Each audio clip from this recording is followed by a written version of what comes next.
One of the inescapable realities of living in this natural world, with its time and space constraints, is that when things happen is not always going to be in line with what we want.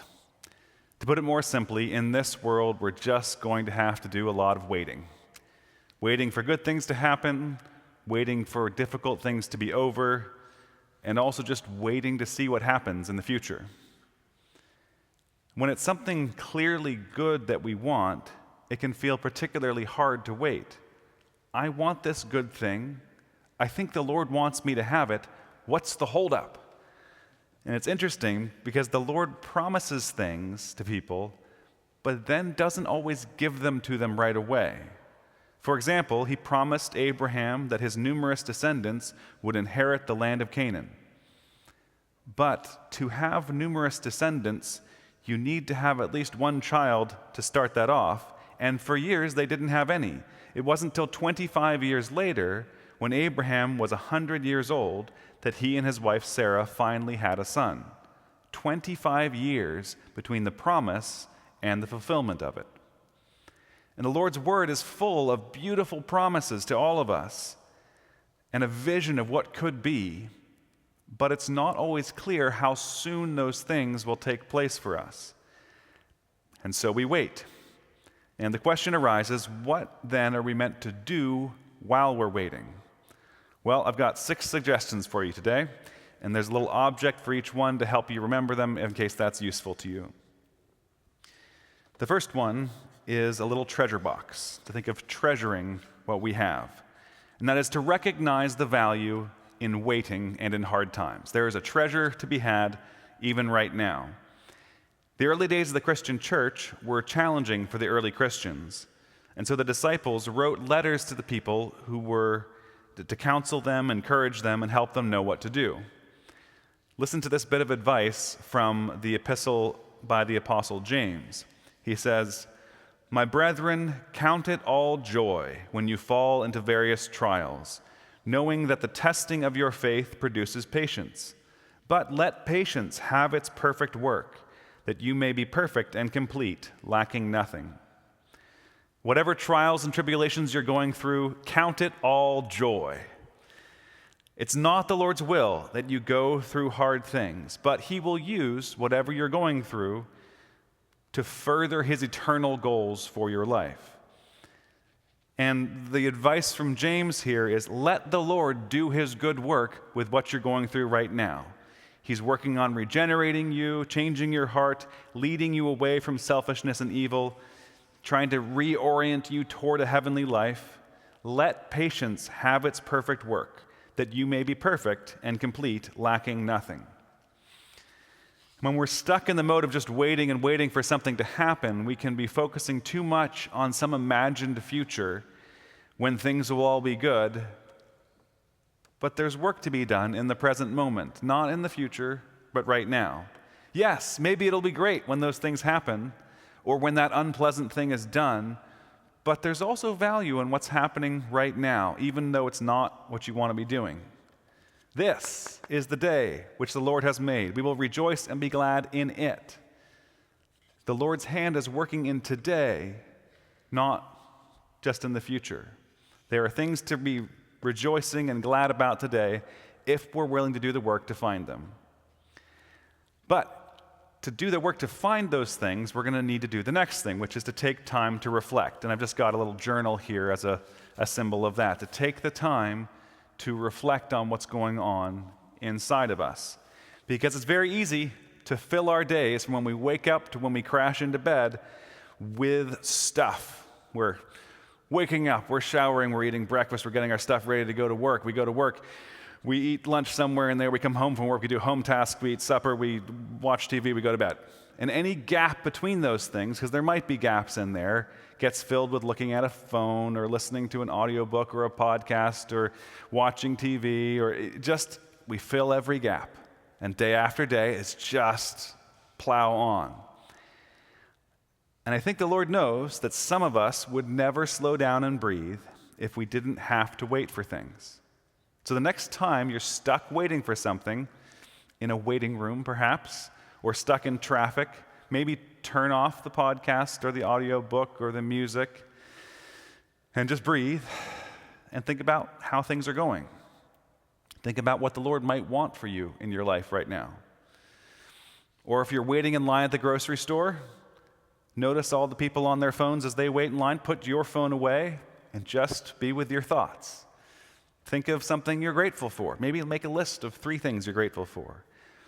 Or maybe you've finally gotten to the point where you can crash on the couch and watch TV and zone out, and maybe turn off the TV for 5 minutes and ask the other person on the couch with you how their day was, what their high point was, what their low point was. Use that time to reflect and to share your reflections with other people and to hear their reflections.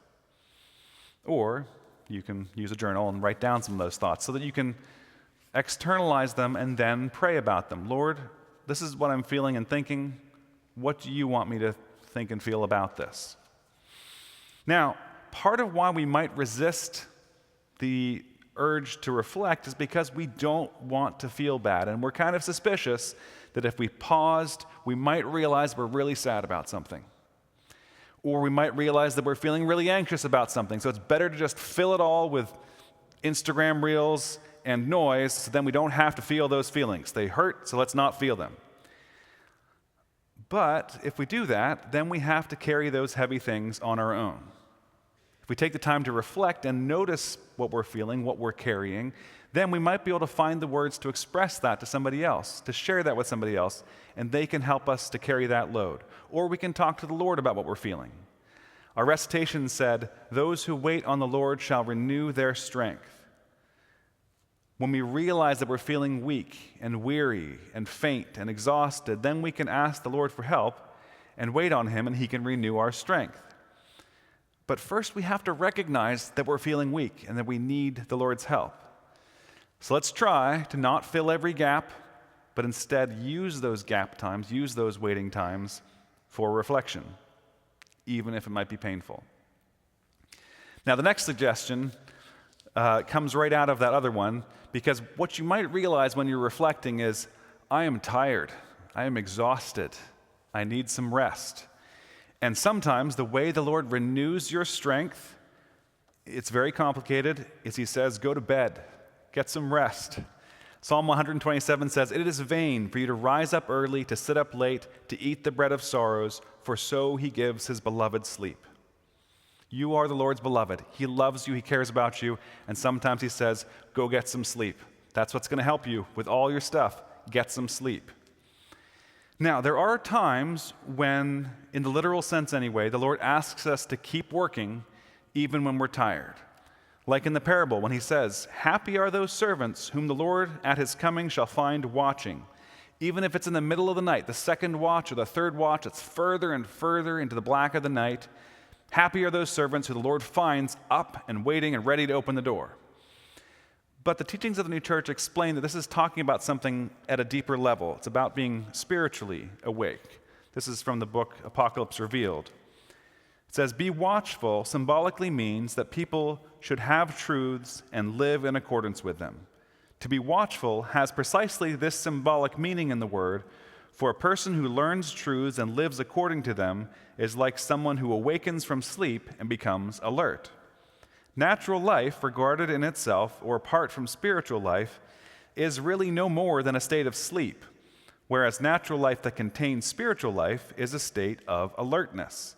This alertness, moreover, is obtained only through truths which appear in their own light and in their own clarity when a person lives in accordance with them. The point of that is that we need to be spiritually awake and aware, not that we need to never rest. And even in that same parable, in the literal sense, there is a time for rest. When the Lord has come in that parable, it says that He finds His servants awake. He says, okay, now it's your time to sit down. He'll gird Himself and have them recline, and He comes around and ministers to them. So, good servants will have a chance to rest and be served by the Lord. Now, at a particular time when you're waiting, you can ask the Lord to figure out, do I need to push myself and keep on working, or do I need to find some time to rest? The next suggestion of what you might do, or at least try not to do, is to try not to mistreat other people or yourself. I've got a stick here that you might beat somebody with. Because in the second parable the Lord told, he described a situation in which the Lord or master was gone and wasn't coming. And so the head servant, the steward, decides to start beating on the boy servants and maids, and he gets drunk too. And one way this behavior might show up for us is if we're waiting for something in our lives and we start to get bitter and resentful toward the people who have whatever it is that we want, and we start treating them in a cruel way. We start hurting them. Another way it might show up is that when we aren't getting what we want, we can tend to beat up on ourselves. For example, someone who is unmarried and might really want to be married might beat up on themselves because their body doesn't look how they want it to, or because they don't feel like they've got some personality trait that they wish they had. Or, in a different context, someone who's struggling to find a job might beat up on themselves, telling themselves that there's all these things wrong with them, they should be smart enough to get a job, and they beat on themselves.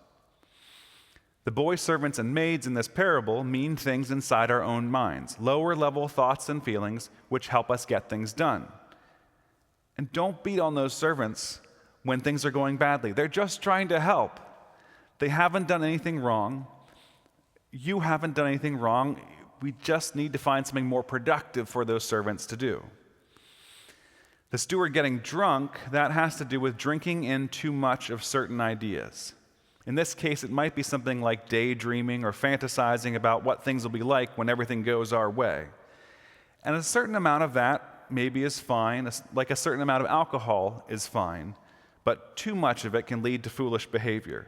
When a person becomes obsessed with whatever it is that they don't have, that they must have, their lives become imbalanced and they make poor decisions. They are spiritually drunk. So, let's try hard when we're waiting not to beat up on ourselves and not to beat up on other people. The next suggestion when you're waiting is to try to find something useful to do.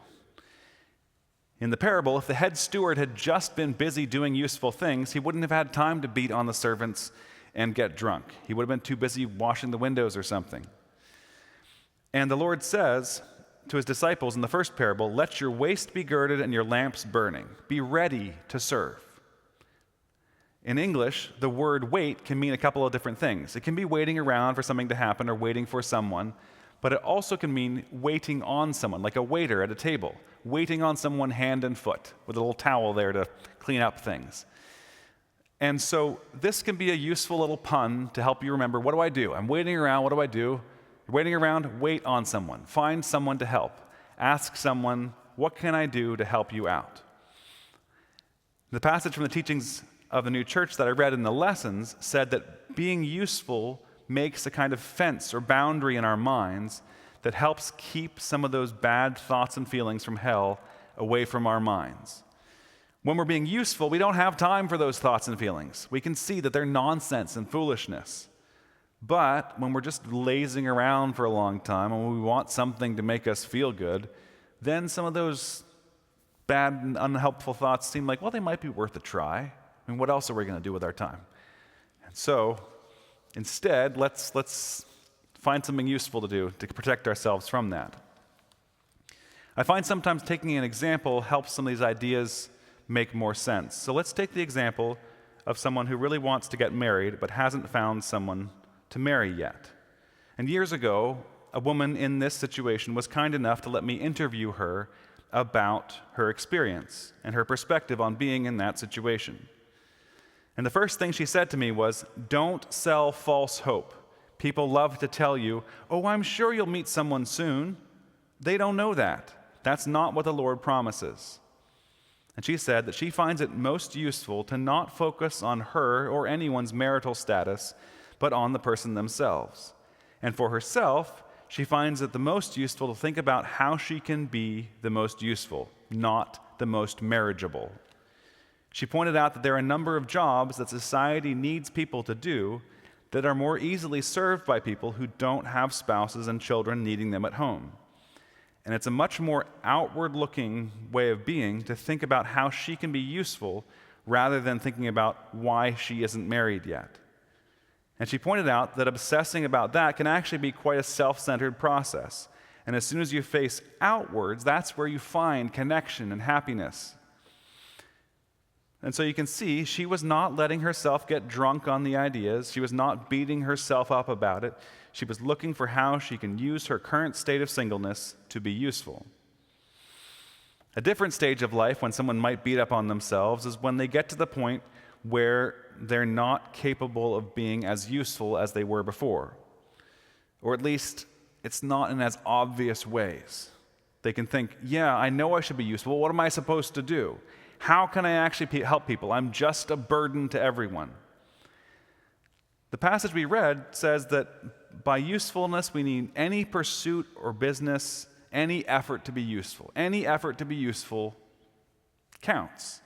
It doesn't have to be high-paying or fancy or particularly noble-seeming. It just needs to be an effort to be useful. And it might even just be making an effort to make life easier for the people who are caring for us.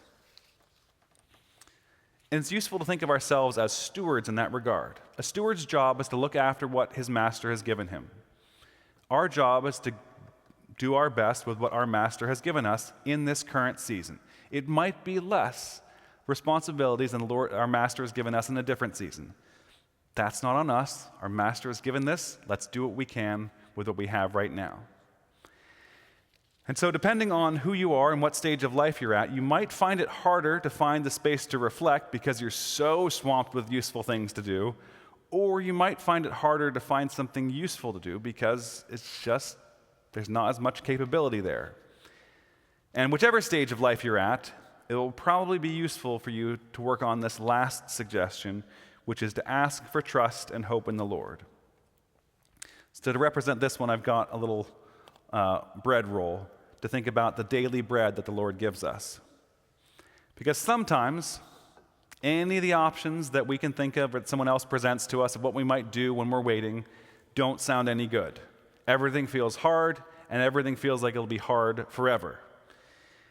And it can be especially hard when we're feeling anxious and unsure about what's going to happen, and a lot of things are out of our control. We're powerless. All we can do is wait. All we can do is imagine all the bad things that have already happened or the bad things that will happen. And in those times, try asking the Lord for some trust in Him. Ask the Lord for some confidence that He will help us get through it, some hope that we will see the goodness of the Lord in the land of the living. And ask the Lord that we might grow in that trust and grow in that ability to believe that the Lord really is going to look after us. And to do that takes work. It takes prayer. Prayer for the ability to accept things the way they are. Prayer for the ability to be present now rather than wishing we were in the past or wishing we were in the future.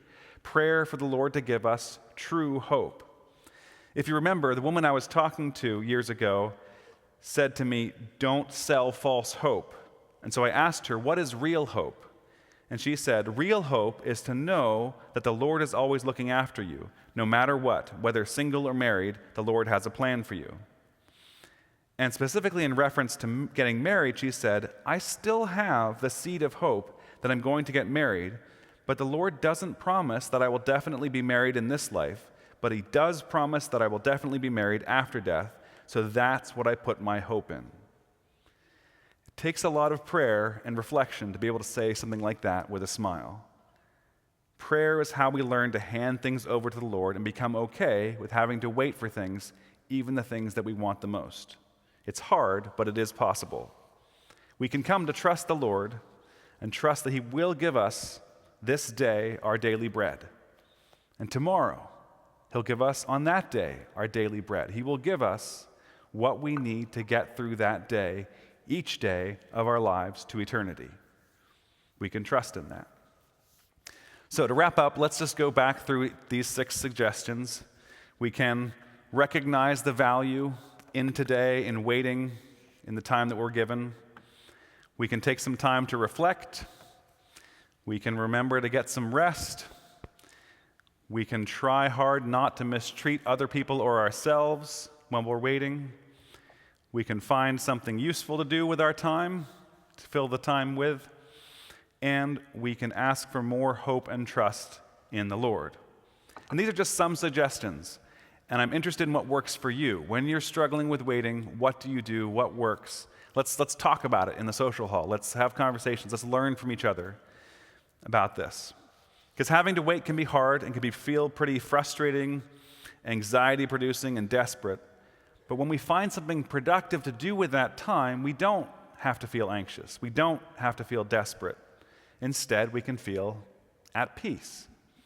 And that can make all the difference. As it says in the Psalms, "And now, Lord, what do I wait for? My hope is in you." Amen.